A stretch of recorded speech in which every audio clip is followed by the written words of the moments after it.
One of the leading avowed enemies of the God of Christianity, the British biologist Richard Dawkins, gives, quote, "my own amended 10 Commandments," end of quote, in his book, The God Delusion. Guess which is the first of Dawkins' amended 10 Commandments? I quote, "Enjoy your own sex life, so long as it damages no one else, and leave others to enjoy theirs in private, whatever their inclinations, which are none of your business." End of quote. That's the first of the new 10 Commandments of the enemies of Christianity and Christianity's God in Western society. Sexual license is first in the revolt of God-denying men. Of course, the assumption that sexual licentiousness harms no one is the merest nonsense, exposed as nonsense by the hard facts of human experience. Remember that parenthetical phrase in Dawkins' quote that I just gave? So long as it harms no one else. Does the production of fatherless children harm no one?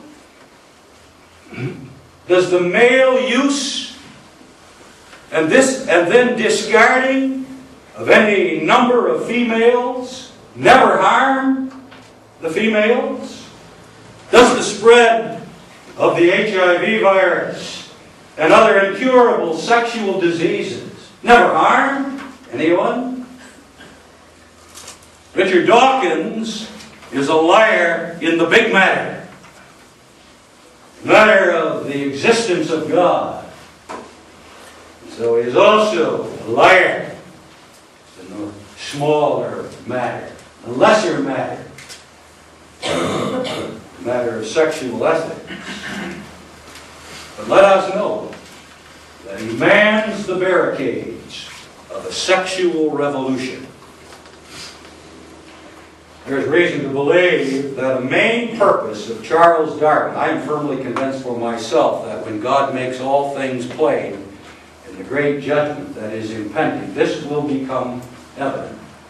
There's reason to believe that a main purpose of Darwin with his theory of evolution was exactly to liberate men and women from the seventh commandment of the law of God. This is certainly one of the main reasons for the immediate, widespread acceptance of the theory of evolution.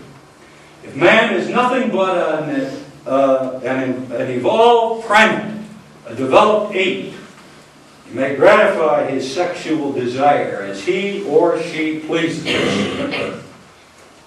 If a creator God is safely abolished, and the foundation of the Christian religion, creation by a sovereign God, relegated to the status of myth, why then men and women may freely fornicate, like the beasts that in fact they are. And the sexual revolution is taking place before our very eyes. I'm not going to prove that sexual revolution this morning. I do not need to prove the sexual revolution, but I only call it to our attention in the following 4 interrelated areas. First, the sexual revolution takes form in this, that Western nations and societies are destroying marriage. They are destroying the institution. They are destroying millions of actual marriages, and with those marriages, the families that are bound up with those marriages. marriage and the family are the main object of the attack of the sexual revolution.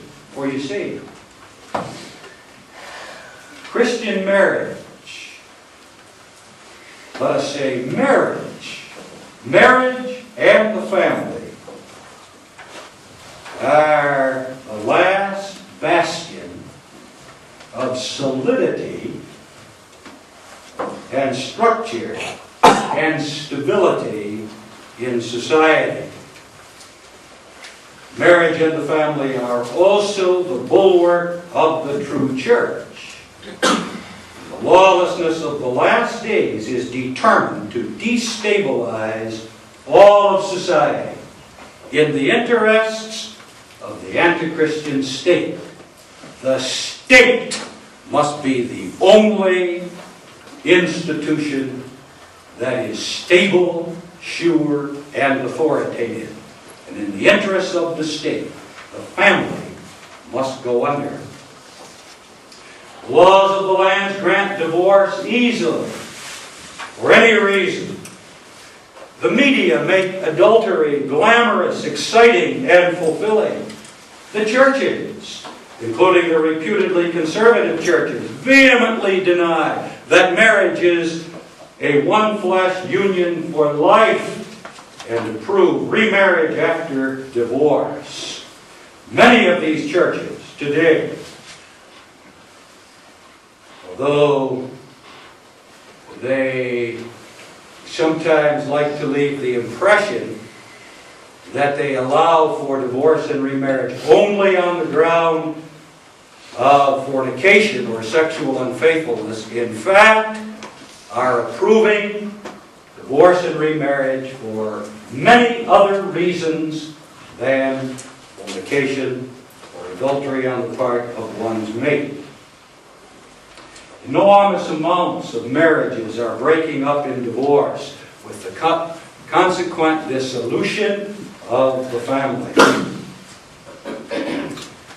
20 or 30 years ago or more, the non-Christian, avowedly unbelieving and secular University of Chicago professor Alan Bloom, in a bestseller entitled The Closing of the American Mind, wrote that divorce is America's greatest social problem, and lamented that no one, politician or preacher, says anything about divorce. Of course, they could not then, and they cannot now, because most of them themselves are divorced and remarried.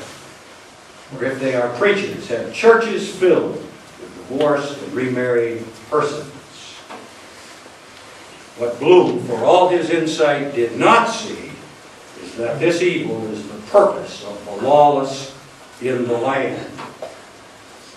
Western nations and societies not only do not discourage, but actively promote sex before marriage and apart from marriage. That's the second specific assault upon the meaning of sex as determined by God. The first is the attack upon marriage. The second form of the revolution is to promote sex before marriage and apart from marriage. The advertising, the television programs in prime time, the movies, and the education in the public or state schools approve and even incite the gratifying of the powerful sexual desire by children and unmarried young people. The example of the lives of the famous, the idols of music, sports, and other entertainments, rather than discourage sexual activity by the young unmarried, encouraging. I notice particularly the enlistment of the schools and the education in the schools to promote sexual promiscuity on the part of children and young people.